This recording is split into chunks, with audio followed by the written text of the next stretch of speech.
नारायणं नमस्कृत्यं नरं चैव नरोत्तमं देवीं सरस्वतीं व्यासं ततो जयमुदीरयेत्।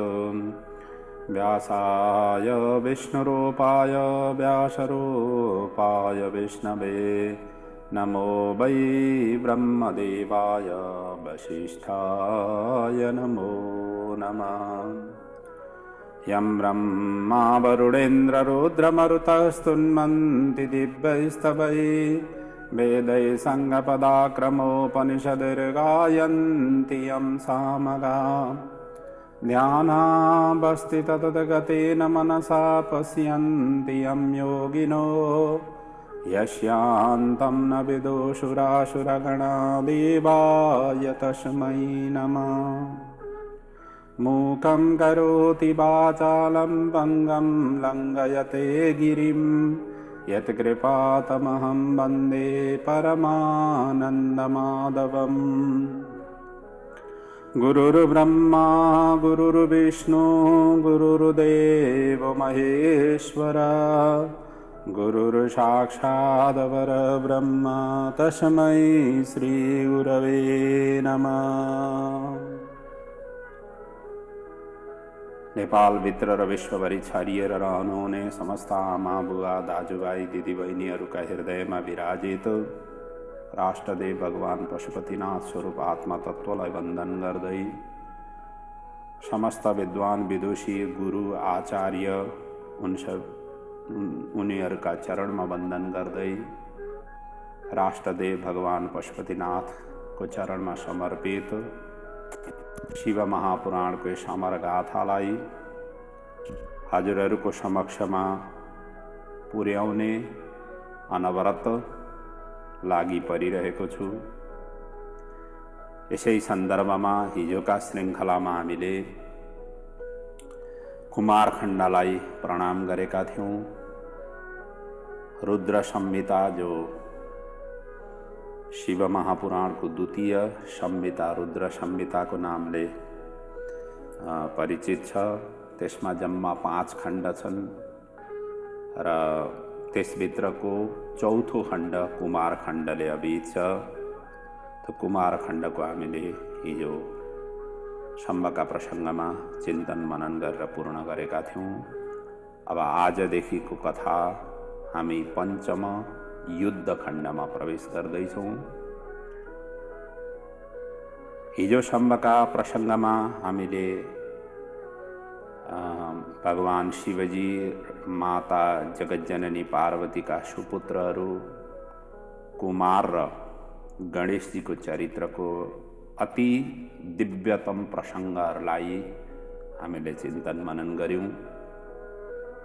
बडा अद्वितीय अद्भुत प्रसङ्गहरू थिए, जहाँ कुमारले किन विवाह नगरिकन बसे, गणेशजीको विवाह कोसँग भयो, उहाँका सन्तानका नामहरू के हुन् आदि इत्यादिका प्रसङ्गदेखि लिएर गणेशजीको कसरी उपासना गर्ने,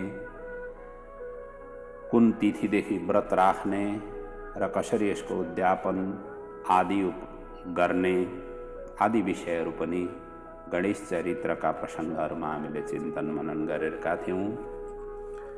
आउनुहोस् अब आजदेखि हामी युद्ध खण्डमा प्रवेश गरौँ। यो युद्ध खण्डको साथसाथमा यो द्वितीय रुद्र संहिताको प्रसङ्ग पनि पूर्ण हुनेछ। सबैभन्दा पहिले यो युद्ध खण्डभित्र के कस्ता कथाहरू समावेश छन् तिनीहरूको विषयमा सर्वप्रथम कथासारको रूपमा हामी पहिले चिन्तन मनन गर्नेछौँ।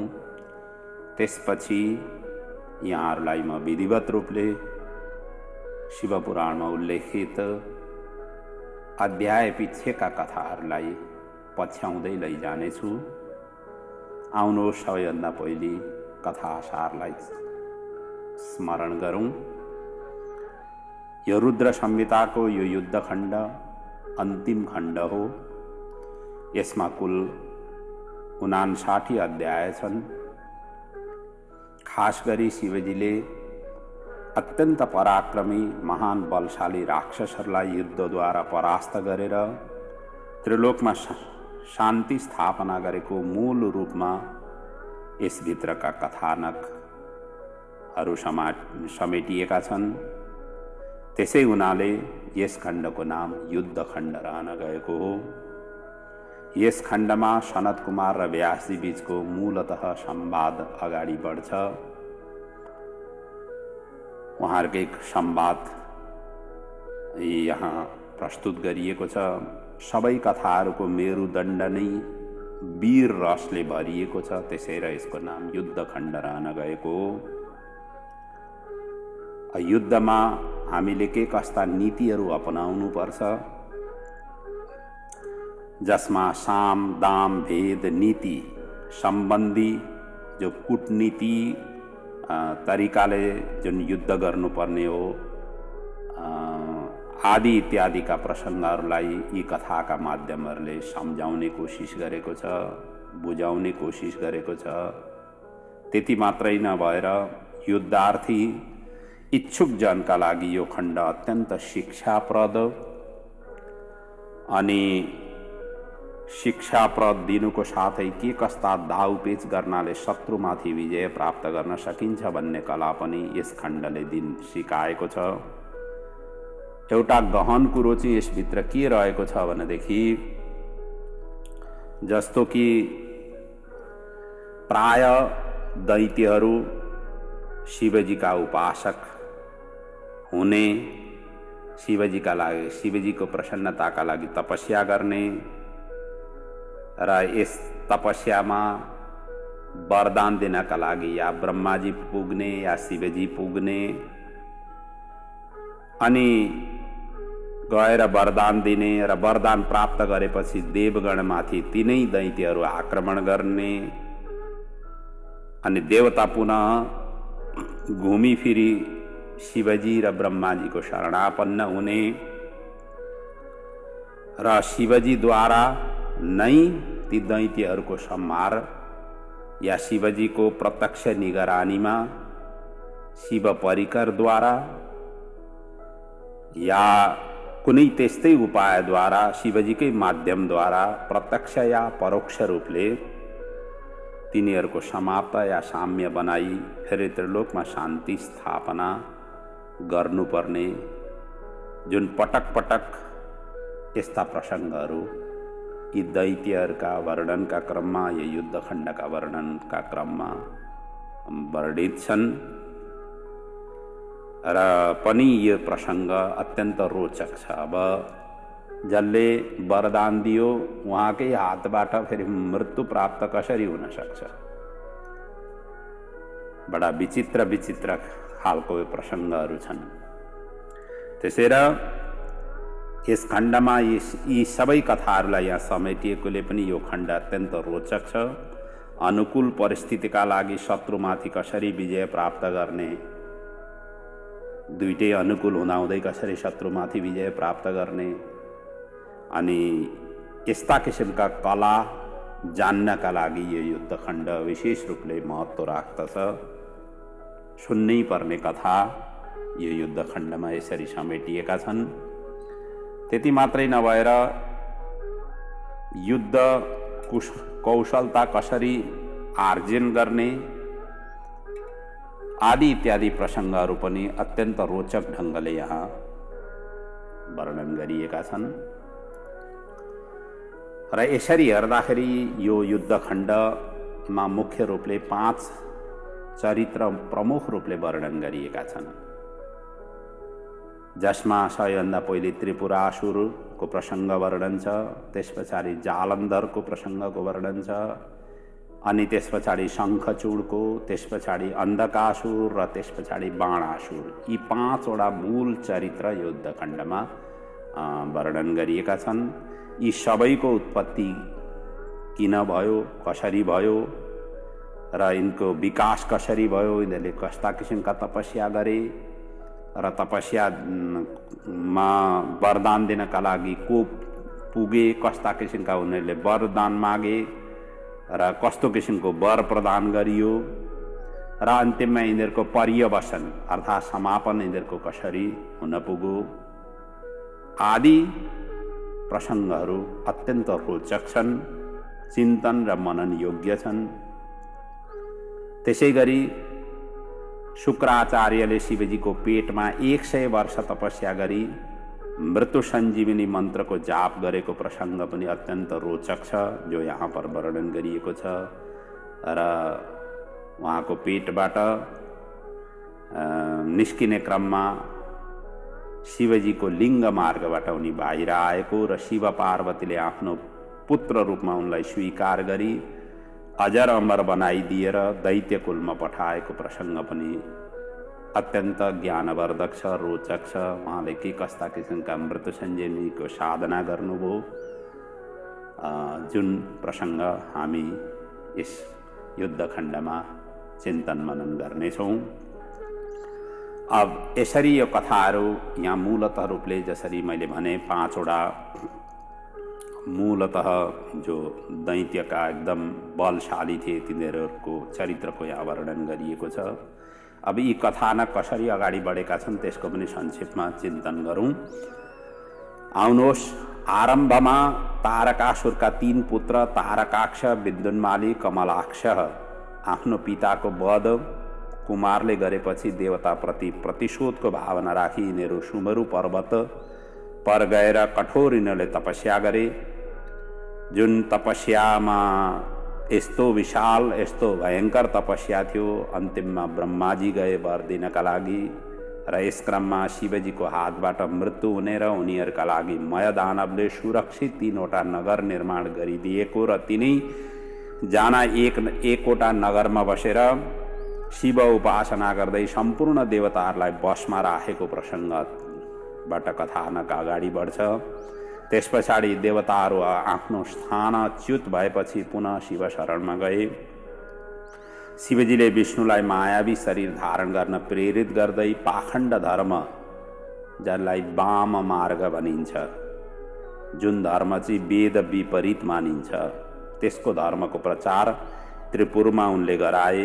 विष्णुले यस क्रममा अरिहनको रूपमा आफू प्रकट भएर माया शास्त्रको उनले विस्तार गरे र जुन शास्त्रको शिवजीद्वारा नि उनलाई ज्ञान दिइएको थियो र त्यो शास्त्र चाहिँ त्रिपुरमा गएर उनले प्रचार प्रसार गरे। यसमा नारदजीले तिनै तारकासुर पुत्रहरूलाई अरिहनसँग दीक्षा ग्रहण गर्न उनले प्रेरित गरे, जसको फलस्वरूप यी पथभ्रष्ट हुन पुगे अथवा वेद धर्म रहित हुन पुगे।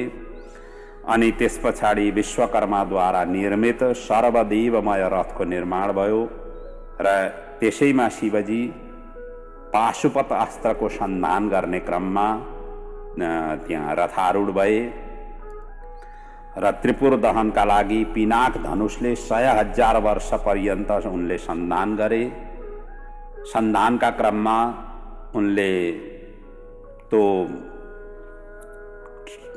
तिनटैलाई सन्धान गर्न उनले सकेनन्, स्थिर हुन सकेनन्, किनकि त्यो पिनाकको टुप्पोमा अग्निदेव थिए भने शिवजीको औँलामा गणेशजी विघ्न गरिरहेका थिए। अनि अन्तिममा भद्रकालीले यो कुरो थाहा पाइन् र गणेशजीको उनले विधिवत रूपले पूजा अर्चना गरिन्।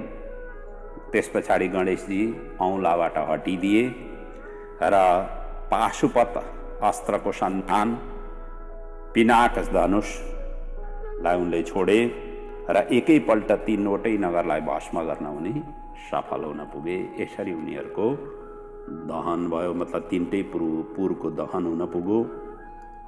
त्यस पछाडि विष्णुले अरिहनलाई मरुभूमिमा बस्ने र कलियुग प्रारम्भ भएपछि आफ्नो धर्मको प्रचार पुनः गर्नु भन्ने उनले आज्ञा दिए।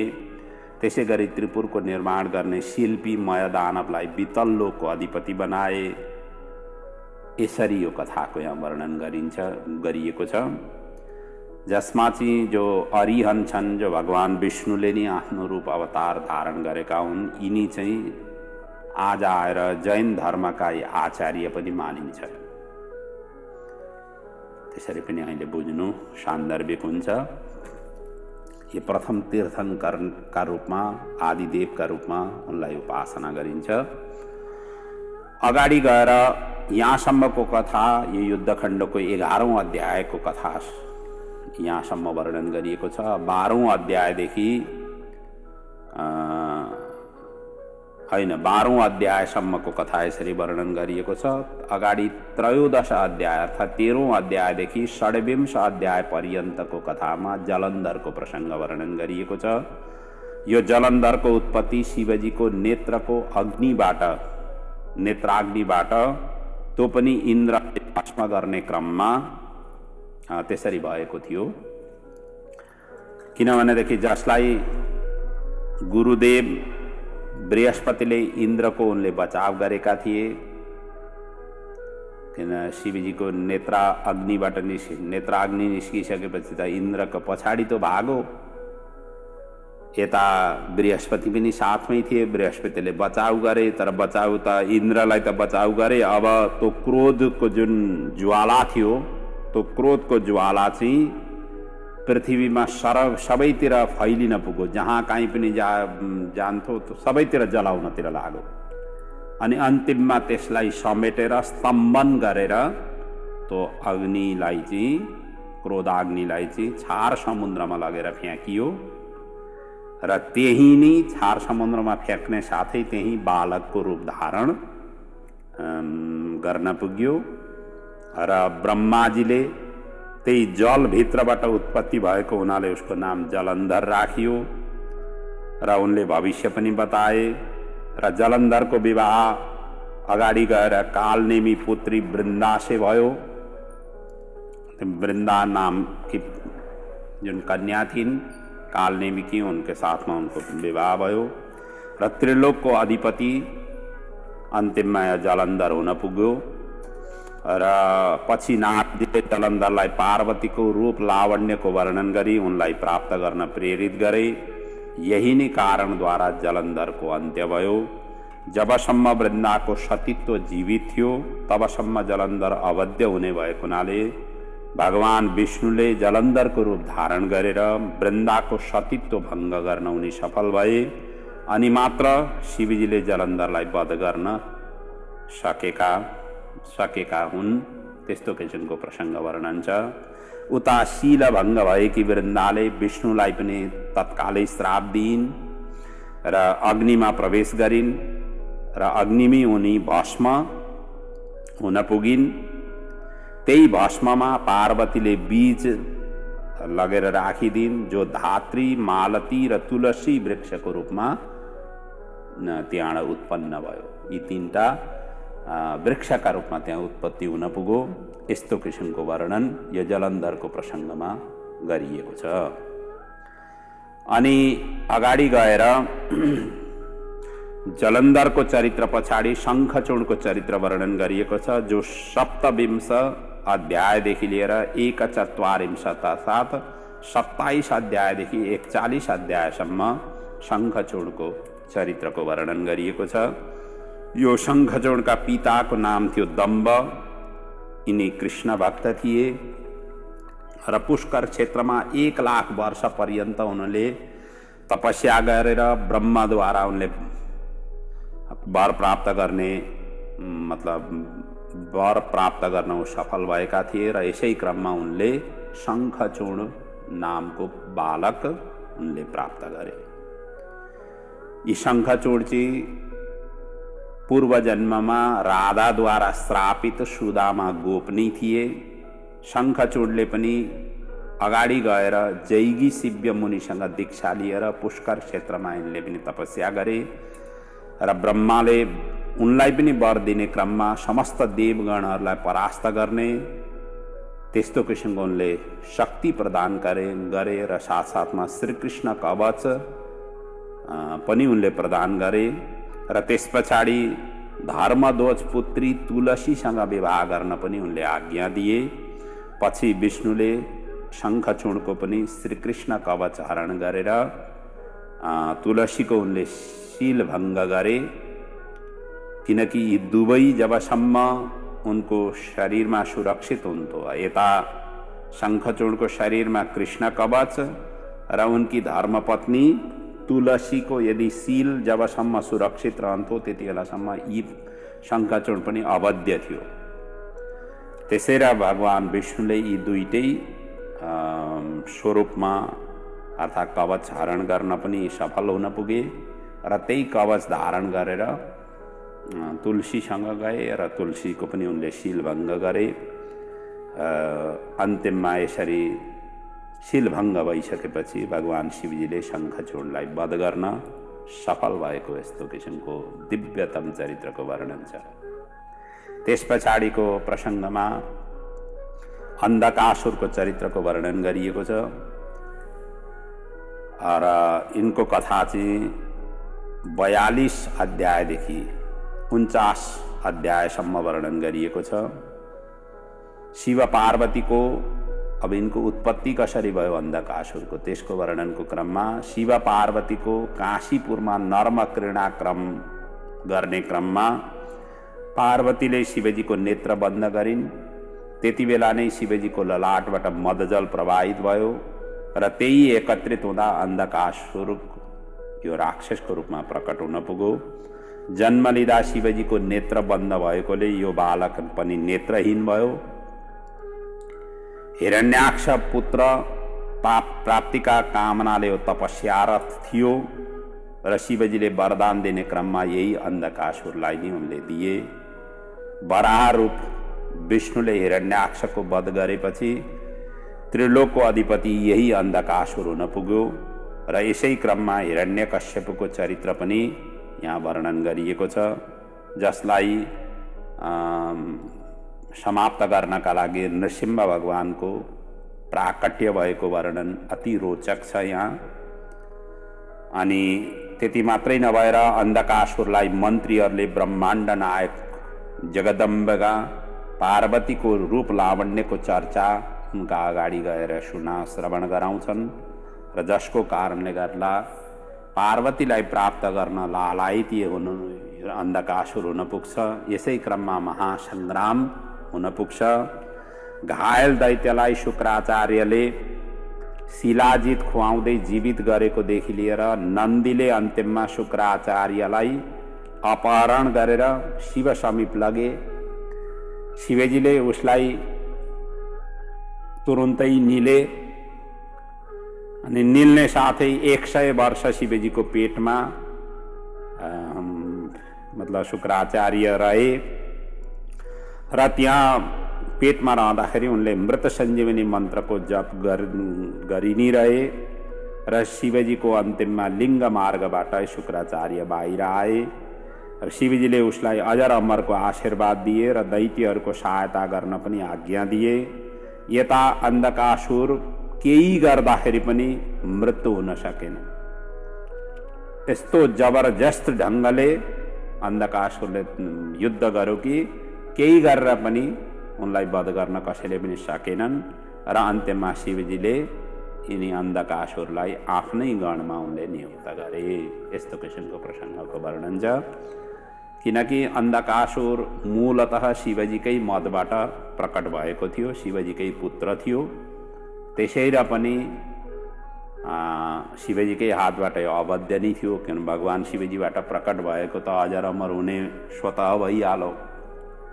त्यसरी पनि यो अजर अमर हुन पुगेको थियो। अब त्यस पछाडिको प्रसङ्ग भनेको बाणासुरको चरित्रको वर्णन छ, जसमा चाहिँ 51 देखि 56 अध्यायसम्मको वर्णन गरिएको छ। यो हिरण्यकश्यपको वंशमा उत्पन्न भएको र अत्यन्त शिव भक्त थियो यो बाणासुर। यसका त 1000 त हातै थिए। भगवान् श्रीकृष्णको साथमा यसको भयङ्कर युद्ध भएको थियो, किनकि बाणासुरकी पुत्री उषाको आज्ञाले स्वप्नमा देखिएका श्रीकृष्ण प्रपौत्र अनिरुद्धलाई चित्रलेखाद्वारा अपहरण गराई आफ्नो पिताको राजधानी शोणितपुरको राजमहलमा नजरबन्द गरिराखेकी थिइन्। त्यसैले यिनीहरूको युद्ध भएको थियो। पछि बाणासुर र श्रीकृष्णको शिवजीले मिलापत्र गराए र बाणासुरलाई आफ्नो प्रधान गणमा उनले सामेल गराए। यस्तो किसिमको वर्णन छ। त्यस पछाडिका छिटफुट अरू चरित्रहरूमा गजासुर चरित्र, दुन्दुभिर निर्हाद चरित्र, विद्वल चरित्र, उत्पल दानवको चरित्र आदिको पनि यहाँ वर्णन गरिएको छ र यो युद्ध खण्डको अन्तिममा यी वर्णनका साथसाथमा उपसंहार गरिएको छ र मूलतः उपरोक्त चरित्रहरूको वर्णन क्रममा अनेक महान बलशाली पराक्रमी वीर महापुरुषहरूको चरित्रहरूको मतलब उनीहरूको पराक्रमको अत्यन्त रोचक ढङ्गले यहाँ वर्णन गरिएको छ। दैत्य कुलोत्पन्न वीरहरूको पनि यहाँ अन्य वीरहरूको पनि यहाँ वर्णन गरिएको छ।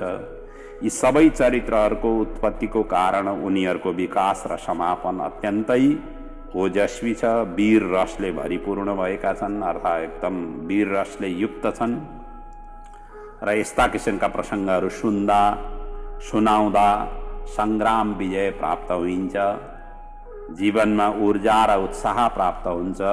विशेषतः युद्धभूमिमा युद्ध क्षेत्रमा जानुपर्ने व्यक्तिहरूका लागि यो युद्धखण्ड अत्यन्त सान्दर्भिक ढङ्गले यसले शिक्षा दिने स्वरूपको छ।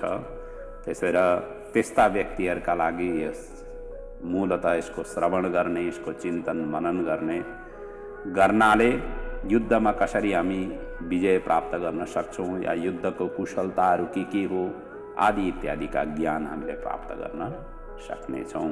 यस्तो किसिमको यो युद्धखण्डको चरित्रको वर्णन छ। आउनुहोस् अब युद्धखण्डको हामी विधिवत अध्याय पिछेकै कथालाई अब हामी प्रवेश गरौँ। यो प्रथम अध्यायदेखि लिएर 12औं अध्याय पर्यन्त त्रिपुर दहनको चरित्रको वर्णन छ, जहाँ हामीले पहिले नै चिन्तन गरिसकेका छौँ। तारकासुरका 3 पुत्र थिए, तारकाक्ष, बिन्दुनमाली र कमलाक्षको। यिनीहरूको तपस्याको वर्णन यो प्रथम अध्यायमा वर्णन गरिएको छ। ब्रह्माद्वारा उनले वर प्रदान गरेको र मय दानवद्वारा उनीहरूका लागि 3 नगरको निर्माण र ती 3 नगरहरूको अपूर्व शोभाको वर्णन यो पहिलो अध्यायमा वर्णन गरिएको छ। नारदजी यहाँ ब्रह्माजीलाई प्रश्न गरिराख्नु भएको छ कि नारदजी भन्नुहुन्छ, हे पिताश्री, तपाईँले शिवजीको गृहस्थी जीवन वर्णन गरी मलाई सुनाउनुभयो। अब शिवजीले दुष्टजनलाई कसरी व्यवस्थापन गरी त्रिलोकमा शान्ति स्थापना गर्नुभयो त्यो मलाई अब सुन्ने इच्छा छ। शङ्कुरो हि यथा रुद्रो जघान विहरान खलान। सबैभन्दा पहिले त मलाई त्रिपुर दहनको कथा श्रवण गराउनुहोस् भनेर यसरी सोधिसकेपछि ब्रह्माजी भन्नुहुन्छ, यस विषयमा व्यासजीले सनत कुमारलाई सोधेका थिए र उनीहरू बीचको संवाद म सुनाउँछु भन्दै सनत कुमार र व्यासजीको कथाको प्रसङ्गलाई यहाँदेखि अगाडि वर्णन गरिन्छ।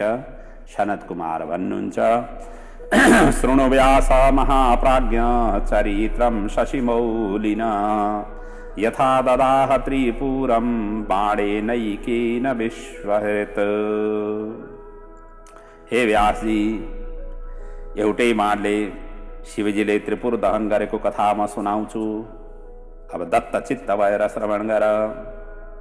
शिवपुत्र स्कन्दले तारकासुरको वध गरेपछि उनका 3टा पुत्र थिए, तारकाक्ष, विद्युन्माली र कमलाक्षले। उनीहरूले अब देवताप्रति प्रतिशोधको भावना राखेर ब्रह्माजीलाई लक्ष्य गरी सुमेरु पर्वतको गुफामा अत्यन्त कठोर तप गर्न थाले। यी त्यसै पनि बलशाली थिए, तप गरेर झन शक्तिशाली हुन यिनीहरू चाहन्थे। सत्यवादी, जितेन्द्रिय र संयमी भएर तपस्या गर्न थाले, किनभने तपस्या गर्नु नि यसै गरियो र मात्रै फल प्राप्ति हुन्छ। जो संयमी हुन्छ, जो जितेन्द्रिय हुन्छ, जो सत्यवादी हुन्छ, त्यसैले नि फल प्राप्ति गर्न सक्छ, अन्यथा गर्न मुस्किल हुन्छ। यिनीहरूको तपस्या कस्तो थियो त्यो सनत कुमारजी अगाडि वर्णन गर्नुहुन्छ। वसन्ते सर्वकामास गीतवादी त्रिनीस्वनं विहाय सोत्सवं त्रिपुत्रयास्ते तारकात्मजा। अर्थात् ग्रीष्म ऋतुमा पञ्चाग्निमा यिनीहरू हवन गर्दथे। पञ्चाग्नि भनेको 4तिर आगो बाल्नु र माथि सूर्यको ताप, त्यसको बीचमा रहेर तपस्या गर्नु। त्यस्तोलाई पञ्चाग्नि भनिन्छ। त्यो पञ्चाग्निमा यिनीहरू हवन गर्दथे। वर्षा ऋतुमा वर्षाको सहन गर्ने, वर्षा जहाँ बारिस एकदम भइरहेको छ त्यस्तै ठाउँमा बसेर तपस्या गर्ने। शरद ऋतुमा केही नखाइकन तपस्या गर्दथे। हेमन्त ऋतुमा त आकण्ठ मग्न जलमा बसेर यिनीहरू तपस्या गर्दथे। हेमन्त ऋतु त्यसै पनि चिसो ऋतु हो। त्यो चिसो ऋतुमा पानी भित्र रहेर तपस्या गर्नु भनेको शरीरै त्यति सहन गर्ने त्यस्तो किसिमले यिनीहरूले कठोर तपस्या गरेका थिए। र शरीर यिनीहरूको यसरी अलग अलग ऋतुमा अलग अलग ढङ्गले तपस्या गर्दै जाँदा यिनीहरूको शरीर पनि पत्थर जस्तै हुन पुग्यो। त्यसपछि त 100 वर्ष एउटा मात्र खुट्टाले उभिएर यिनीहरूले तपस्या गरे र 1000 वर्ष दूषित हावा पिएर तपस्या गरे। 1000 वर्ष शिर अधोमुख, मतलब तलतिर शिरलाई चाहिँ तलतिर अधोमुख बनाएर आफ्ना चरण चाहिँ आकाशतिर, शिर चाहिँ अधोमुख गरेर त्यसरी तपस्या गरे। र 100 वर्ष एउटा हातले जमिनमा टेकेर यिनीहरूले तपस्या गरे। त्यस पछाडि तपस्याको प्रभावले त्रिलोकमै अवरुद्ध हुन पुग्यो। वायुमण्डल वातावरण सबै अवरुद्ध हुन पुग्यो। सबै प्राणी स्तब्ध हुन पुगे। सर्वत्र त्राही त्राही हुन थाल्यो। त्यस पछाडि त ब्रह्माजी तपस्थलीमा गए। कमण्डलुको जलले अभिषेचन गरे, जगाए र अनि उनीहरूलाई सोध्न पुगे। प्रसन्नोऽस्मि महादैत्य युष्माकं तपसा मुने, सर्वं दास्यामि युष्मभ्यं वरं ब्रूत यदीप्सितम्। अब ब्रह्माजीले भने कि हे दैत्य हो, तिमीहरूले गरेको तपस्याबाट म प्रसन्न भएँ। सर्वं दास्यामि युष्माभ्यम, अब तिमीहरूलाई अधेय केही पनि छैन। जे माग्दछौ म दिन सक्दछु। यसरी उनले भने। ब्रह्माजीको वचन सुनेर दैत्य अत्यन्त प्रसन्न भए र वर माग्दै उनीहरूले भने, यदि प्रसन्नो देवेश यदि देयो वरस्त्वया अबध्यत्वं च सर्वेषां सर्वभूतेषु देहिना। यदि तपाईँ हामीलाई वरदान दिनकै लागि आउनु भएको भनेदेखि हामीलाई अजर अमर बनाइदिनुहोस्। अबध्यत्वं च सर्वेषां, केही चिजबाट पनि हाम्रो वध नहोस्, हामीलाई अजर अमर बनाइदिनुहोस्।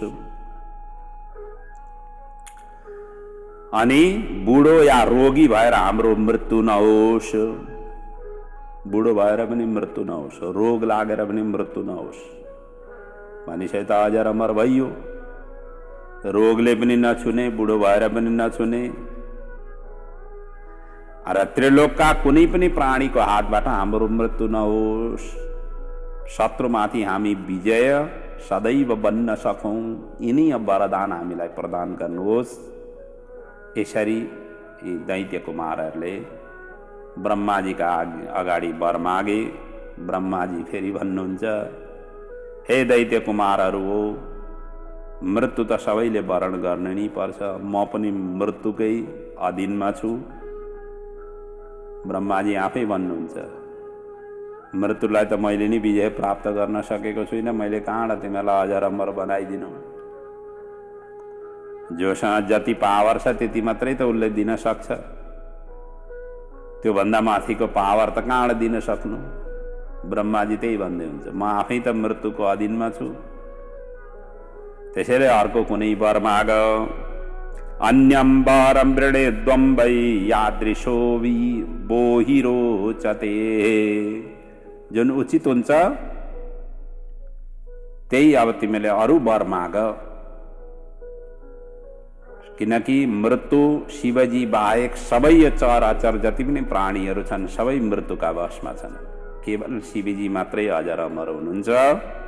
बाँकी संसार सबै अजर, सबै मरणशील छन्, सबै मृत्युका उपासक हुन्। भगवान शिवजी मात्रै अजर अमर हुनुहुन्छ। यसरी ब्रह्माजीले भनिसकेपछि दैत्यहरू फेरि भन्छन्, ती दैत्य कुमारहरू, त्यसो हो भनेदेखि हाम्रा लागि कुनै सुरक्षित स्थान छैन, हामीलाई सुरक्षित स्थान प्रदान गर्नुहोस्। तो यस्तो ठाउँ होस् कि जहाँ शत्रु प्रवेश गर्न नसकुन्।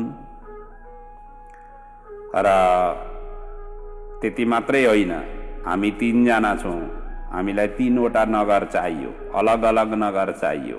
एकै ठाउँमा बस्यौँ भने बा हामी भित्रै झगडा हुन सक्छ, किनभने भनिन्छ नि एउटै मात्रै बर्तन भयो भनेदेखि बज्दैन अरे, 2टा बर्तन भयो भनेदेखि बज्न थाल्छ। चुरा पनि त एउटै हातमा एउटा मात्रै चुरा भयो भने बज्दैन, 2टा चुरा 3टा चुरा भइसकेपछि बज्न थाल्छ।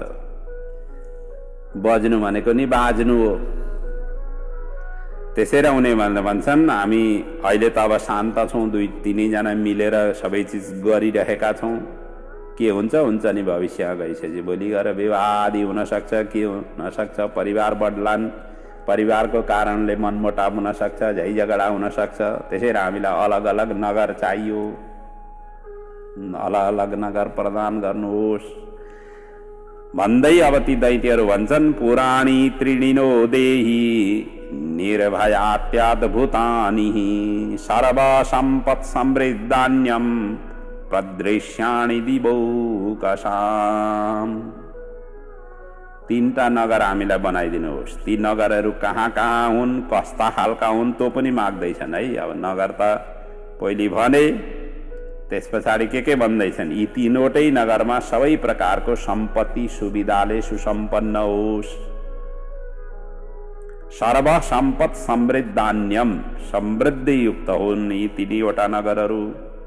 र देवताले आक्रमण कहिल्यै पनि गर्न नसकुन्, त्यस्ता खालका नगर बनाइदिनुहोस्। यसमा पनि तारकाक्षका लागि सुवर्णमय नगर बनाइदिनुहोस्, कमलाक्षका लागि रजतमय र विद्युन्मालीका लागि लौहमय। र यी 3टै नगर कहाँ कहाँ हुन्, एकै ठाउँमा पनि नहुन्, एउटै जिल्ला एउटै अञ्चलभित्र पनि नहुन्। कहाँ कहाँ हुन्, एउटा होस् स्वर्गमा, अर्को होस् आकाशमा, र अर्को धरतीमा अवस्थित हुन्। स्वर्गे व्योम्नि च भूमौ च क्रमाद् ज्ञेयानि तानि वै। एउटा स्वर्गमा, एउटा व्योम्नि मतलब आकाशमा, एउटा भूमौ पृथ्वीमा होस्। र यी पुरको निर्माण सूर्य अभिजित नक्षत्रमा, चन्द्रमा पुष्य नक्षत्रमा र आकाशमा पुष्करावर्त भएको बेलामा सुसम्पन्न होस्। सूर्य अभिजित नक्षत्रमा सूर्य भएको बेला गरेको कार्य चाहिँ विजय प्राप्त हुन्छ भनेर भनिएको छ। र चन्द्रमा पुष्य नक्षत्रमा, जसलाई रवि पुष्य योग भनिन्छ, त्यस्तो किसिमको योगमा यदि कुनै पनि कार्य गरिन्छ भनेदेखि त्यो सफल हुन्छ। र त्यस्तो किसिमको बेलामा यो निर्माण भएको होस्। र त्यसै गरी यी पुरहरूको वध एउटै बाणले, एकैचोटिको बाणले सर्वदेवमय रथमा बसेर एउटै भेदनमा शिवजीले मात्र गर्न सकुन्, अरू कसैले वध गर्न नसकुन्। अर्थात् यी 3टै पुरलाई यसरी नष्ट गर्न नसकुन्। त्यसै पनि एउटा मात्र बाणले एकैपल्ट 3वटा नगरलाई, एउटा भुइँमा छ मतलब पृथ्वीमा छ, एउटा आकाशमा छ, एउटा स्वर्गमा छ, त्यो एकैचोटिमा कसरी वध गर्न सक्ने हुन्, त्यो त सम्भवै हुँदैन। र त्यो त असम्भव नै हुन्छ। यही वर हामीलाई प्रदान गर्नुहोस् भनेर यसरी एकदम अड्चिलो ढङ्गले यिनीहरूले पो वर मागे। पहिले त उनीहरूले अजर अमरको वर मागिरहे, ब्रह्माजीले मना गर्ने साथै यस्तो किसिमको वर मागे। जब यस्तो किसिमको वर मागे त ब्रह्माजी अब किम कर्तव्य विमूढ भए, अब वर दिन गएका हुन्। अब नदिउँ भने पनि कसरी नदिनु। अनि सबै वृत्तान्त उनले ध्यानपूर्वक सुने ब्रह्माजीले। अनि त्यस पछाडि समाधिस्थ भए, भगवान शिवजीलाई सोधे, ध्यानमै सोधे। शिवजीलाई सोध्दै भन्न थाले कि हे प्रभु यस्तो किसिमको वरदान मागे, अब म के गरौँ, म त किम कर्तव्य विमूढमा हुन पुगेँ भनिसकेपछि शिवजीबाट ग्रीन सिग्नल ब्रह्माजीले पाए। पाउना साथ अन्तिममा ब्रह्माजीले तथास्तु भनिदिए। त्यसपछि मय दानवलाई नगर बनाउन उनले आज्ञा प्रदान गरे र ब्रह्माजी वहीँ अन्तर्ध्यान भए। आज्ञा ददो मयस्यापि कुरु त्वं नगरस्त्रयम्। उनले मय दानवलाई 3टै नगर बनाउन आज्ञा दिए। मय दानवले 1000 वर्ष लगाएर यी 3 नगरको निर्माण गरियो र तारकासुरका पुत्रहरूलाई अन्तिममा सुम्पियो। अब यी नगरहरूको शोभा कस्तो थियो यहाँ वर्णन गरिएको छ।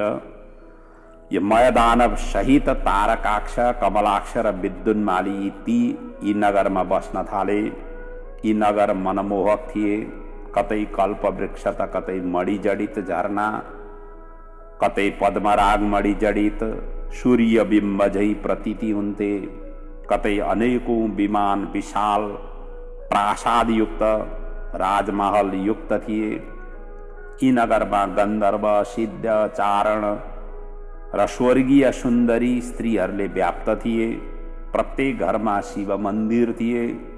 अग्निशाला, शिव भक्त, शास्त्रज्ञ पण्डित युक्त यी नगरमा नगरवासीहरू थिए। रुद्रालयै प्रतिगृह अग्निहोत्रै प्रतिष्ठितै द्विजोत्तमैः शास्त्रविज्ञै शिवभक्तिरतै सदा। यी 3टै नगरमा यस्ता किसिमका नगरवासीहरू थिए।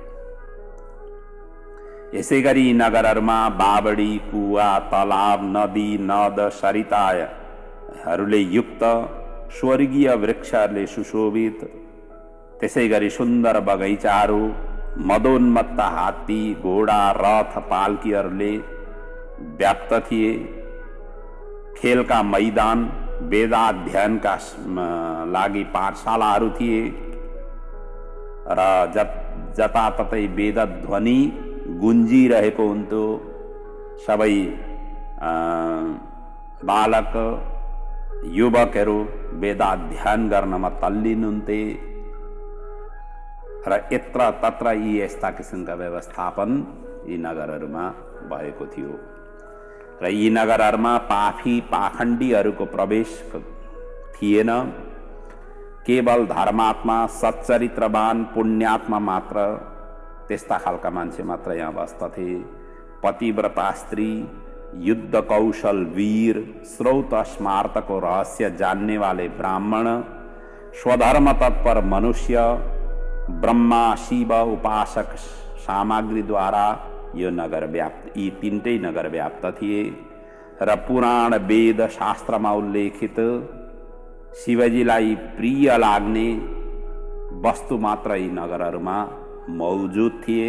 त्यस्ता मात्रै वस्तुहरूको यहाँ विशेष रूपले सजाइएको थियो, स्थापित गरिएको थियो। त्यसैले यहाँ भनिएको छ, शास्त्र वेद पुराणेषु ये ये धर्मा प्रकीर्तिता शिवप्रिया सदा देवास्ति धर्मा तत्र सर्वत। अनि यति मात्रै नभएर यस्तो दिव्य कान्तियुक्त भव्य नगरमा बसेर यी तारकासुरका 3वटै पुत्र मयदानव शिव उपासना गर्दै यिनीहरूले राज्य गर्न थाले। यसरी नै यिनीहरू निर्भय र निर्विघ्नपूर्वक यी नगरहरूमा लामो समयसम्म राज्यको उपभोग गरि नै रहे। ततो महान् गतः कालो वसतां पुण्यकर्मणां यथा सुखम यथा जोशम शतराज्यम कुर्वतां मुने। भन्दै यहाँ सनत कुमारले व्यासजीलाई यो सुनाउनु भइरहेको छ। यसरी यो पहिलो अध्यायको कथा यहाँ पूर्ण गरिएको छ।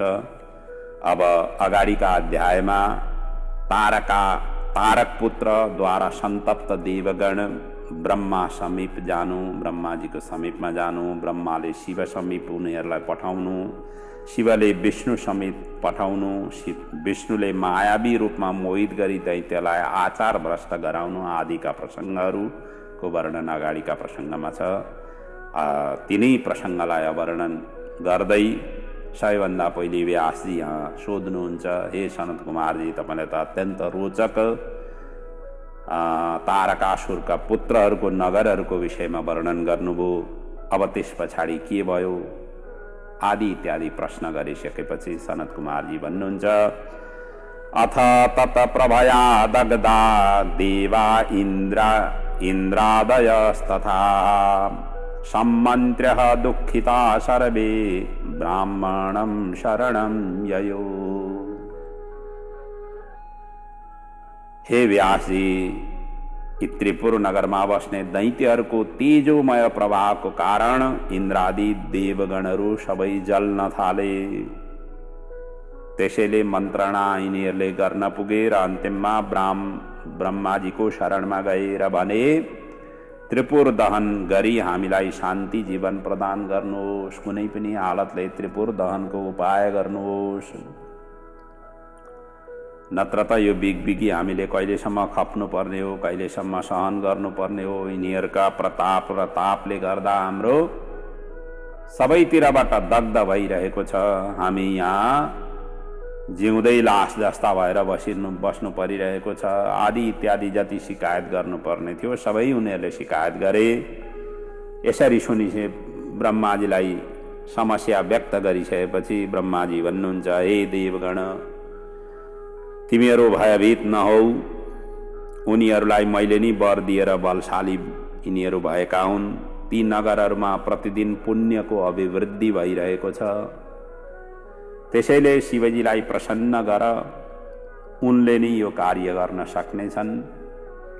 शिवं च प्रार्थयध्वं वै सर्वे देवा सभासवा सर्वाधीश प्रसन्नश्चेत सबह कार्यं करिष्यति। शिवजीले नि यो कार्य सुसम्पन्न गर्नुहुनेछ, त्यसैले शिवजीको अब उपासना गर, शिवजीलाई प्रसन्न गर।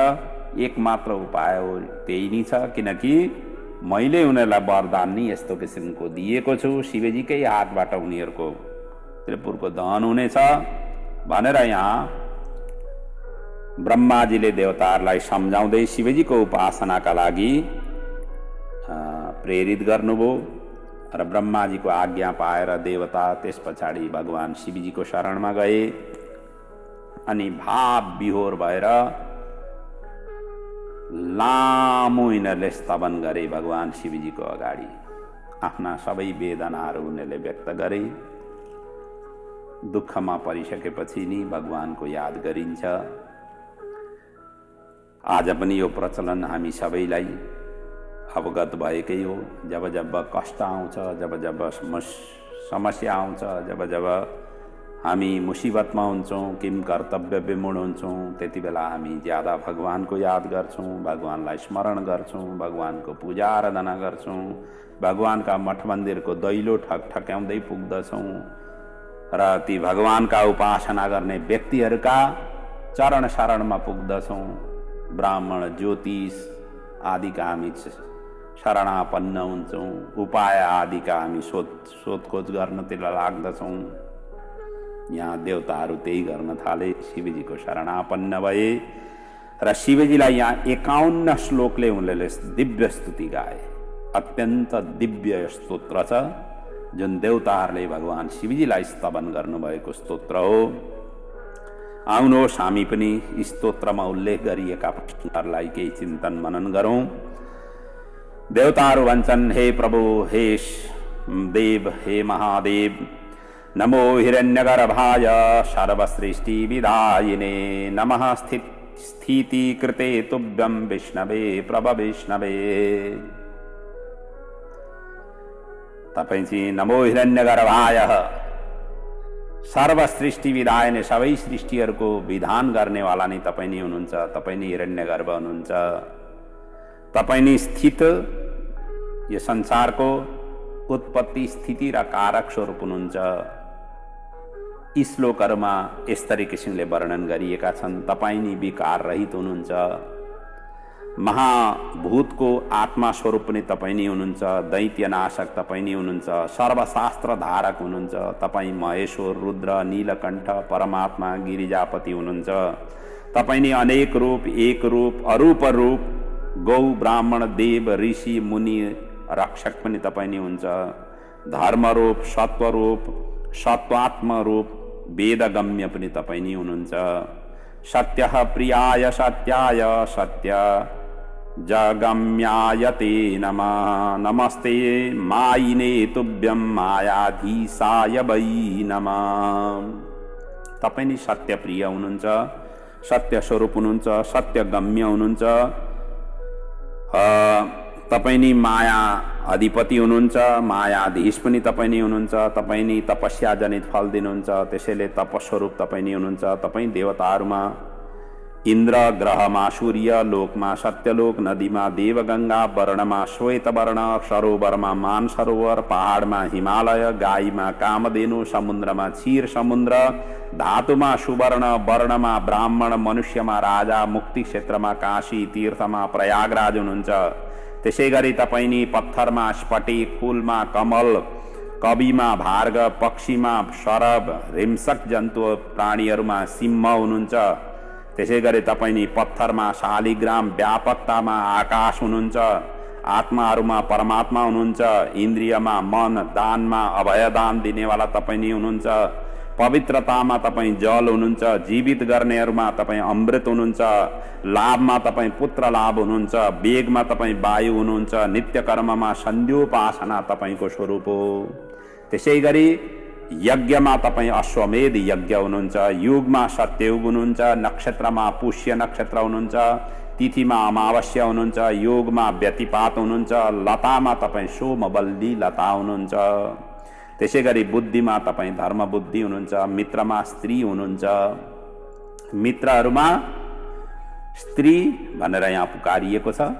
भन्नुको अर्थ यो हो कि सबैभन्दा घनिष्ठ मित्र र सम्बन्ध भनेको आफ्नी धर्मपत्नी हुन्छन्, पुरुषका लागि, पत्नीका लागि पुरुष हुन्छन्। त्यसरी यहाँ स्त्रीको यहाँ भनिएको हो।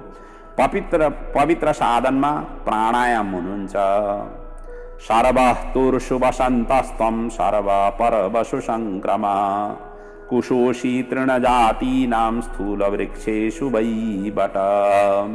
तपाईँ स्थूल वृक्षमा बटवृक्ष हुनुहुन्छ। तृण जाति साना तिनकाहरूमा तपाईँ कुश स्वरूपमा हुनुहुन्छ। अनि ऋतुहरूमा तपाईँ वसन्त ऋतु हुनुहुन्छ।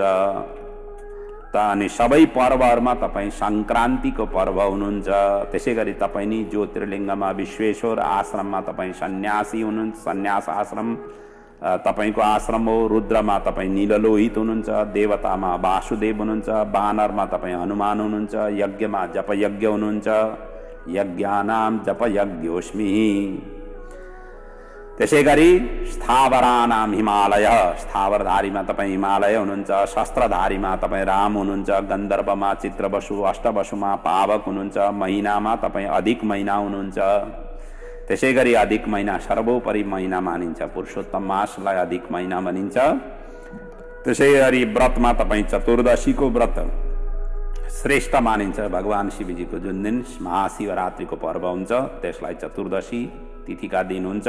त्यसैले व्रतहरूमा तपाईँ चतुर्दशी तिथि तपाईँको प्रिय तिथि हो। हात्तीमा तपाईँ ऐरावत हुनुहुन्छ, सिद्धमा कपिल मुनि हुनुहुन्छ, नागमा अनन्त हुनुहुन्छ, विनाश गर्नेमा काल हुनुहुन्छ, तपाईँ साक्षात् काल हुनुहुन्छ। र दैत्यमा तपाईँ बलि हुनुहुन्छ। दैत्य कुलमा जन्मिएर पनि बलि त्यस्ता महान भए, दैत्य कुलमा जन्मेर पनि एक देवताको जस्तो उनले आचरण गरे। त्यसैले यहाँ बलिले भनिएको छ। किं बहुक्तेन देवेश सर्वं विष्टभ्य वै जगत एकांशेन स्थितं त्वं वैस्थोन्वित एव च। धेरैमा हामीले के भन्नु, तपाईँ नि सबैतिर व्यापक रूपले विराजित हुनुहुन्छ। एक अंशले रहेर त्यही एक अंशले बाहिर भित्र सबैतिर तपाईँ हुनुहुन्छ। किनभने भगवानको स्वरूप नै घटघटवासी हो। जले विष्णु, स्थले विष्णु, विष्णु पर्वत मस्तके, भगवानलाई भनिएको छ नि। भगवान सर्वत्र हुनुहुन्छ। त्यसैले सर्वत्र स्वरूप सर्वव्यापक स्वरूपका रूपमा भगवान यहाँ शिवजीको यसरी उनीहरूले उपासना गरे। यसरी स्तवन गरेपछि अन्त्यमा देवताहरूले आफ्नो समस्या राखे र भने, हे महादेव, तारकासुरका 3वटै पुत्र मिलेर हामीलाई सताइरहेको छ। देवगणलाई पराजित उसले गर्यो, तिनै लोकमा आफ्नो वर्चस्व उसले राखेको छ। सबै सिद्ध मुनिजनलाई परास्त गरेर सिद्ध स्थानलाई उसले भत्काइदिएको छ। जहाँ जहाँ सिद्ध पीठहरू थिए, जहाँ जहाँ त्यस्ता किसिमका थिए, त्यस्ता सबैलाई उसले भत्काइदियो। उनीहरू स्वयं यज्ञ भाग ग्रहण गर्छन्। आजकल त हामीलाई यज्ञको किनभने देवताहरूले यज्ञ भाग ग्रहण गर्नुपर्नेमा त्यो यज्ञ भाग पनि उनीहरूले आफै ग्रहण गर्छन्। ऋषिहरूले निषेध गर्दा पनि अधर्म फैलाउँदैछन् उनीहरू अबद्ध हुँदै सर्वत्र विध्वंस गर्दै हिँडिरहेका छन्।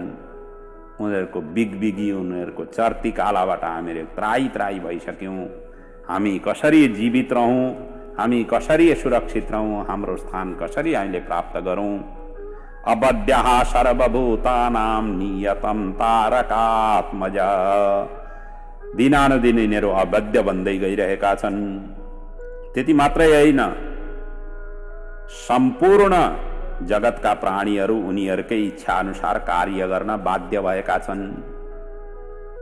आफ्नो इच्छा अनुसारले कुनै पनि कार्य कसैले पनि गर्न सक्दैनन्। उनीहरूको इच्छा अनुसार जे जस्तो नियम कानुनहरू उनीहरूले लगाइदिएका छन् त्यही अनुसारले कार्य गर्न यिनीहरू विवश भए, सबै प्राणीहरू विवश भएका छन्।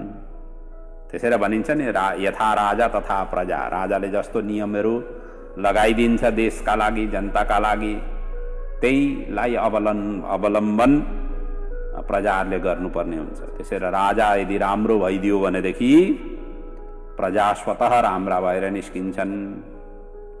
राजा नै दुष्ट चरित्रको भइदियो भनेदेखि, खराब चरित्रको भइदियो भनेदेखि प्रजाहरू पनि त्यही अनुसारकै खराब भएर निस्किन्छन्।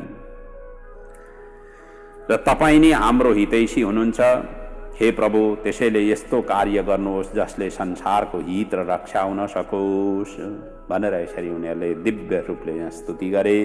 यसरी देवताहरूको स्तुति गरेपछि शिवजी प्रसन्न हुनुभयो र भन्न थाल्नुभयो। शिवजीले आश्वासन दिँदै भन्नुभयो, अयं वै त्रिपुराध्यक्ष पुण्यवान् वर्तते दुना, यत्र पुण्यं प्रवर्ते त न हन्तव्यो बुधै क्वचित्। हे देवताहरू, यी त्रिपुर नगरका स्वामी यति बेला पुण्यात्मा भएका छन्। पुण्य कर्म यिनीहरूले गरिरहेका छन्, जसको हामीले पहिले वर्णन गर्यौँ। घर घरमै शिवालय छ, रुद्रालय छ, वेद अध्ययन गर्ने पाठशालाहरू बनेका छन्, जताततै यज्ञ आदि भइरहेका हुन्छन्। यस्तो पुण्य कर्म गर्नेको प्रति, यस्ता पुण्यात्माका प्रति वध गर्न असम्भव हुन्छ। त्यसैले अयं वै त्रिपुराध्यक्ष पुण्यवान् वर्तते दुना। पुण्य यिनीहरूले कमाइरहेका छन् र पुण्य गर्नलाई वध गर्नु हुँदैन। तारका पुत्र पुण्यवान भएर मयदानव निर्मित विशेषपुरमा उनीहरू बसेका छन्। त्यसैले वध गर्न सहज छैन। त्यसमाथि ब्रह्माले वर पनि त्यस्तै दिएका छन्। बडा अप्ठ्यारो चेपिलो खालको वर उनले प्रदान गरेका छन्। म जानी जानी कसरी मित्रद्रोह गरौँ। मित्रद्रोह गर्नु पाप हो। ब्रह्म हत्यादिको पापको प्रायश्चित शास्त्रले बताएको छ, तर कृतज्ञको मित्रद्रोहको त्यसका लागि कुनै उपाय बताएको छैन। त्यसैले भनिएको छ, ब्रह्मग्ने च सुरापे च अस्ति भग्नव्रते तथा निष्कृतिर्विहिता सद्भिर कृतज्ञैर्नास्ति निष्कृति। कृतज्ञका लागि कुनै पनि प्रायश्चित बताइएको छैन। ती दैत्य मेरा भक्त हुन्, म कसरी वध गर्न सक्छु। जबसम्म उनीहरू मेरो भक्ति गरिरहन्छन् त्यति बेलासम्म उनीहरूलाई म वध गर्नै सक्दिनँ।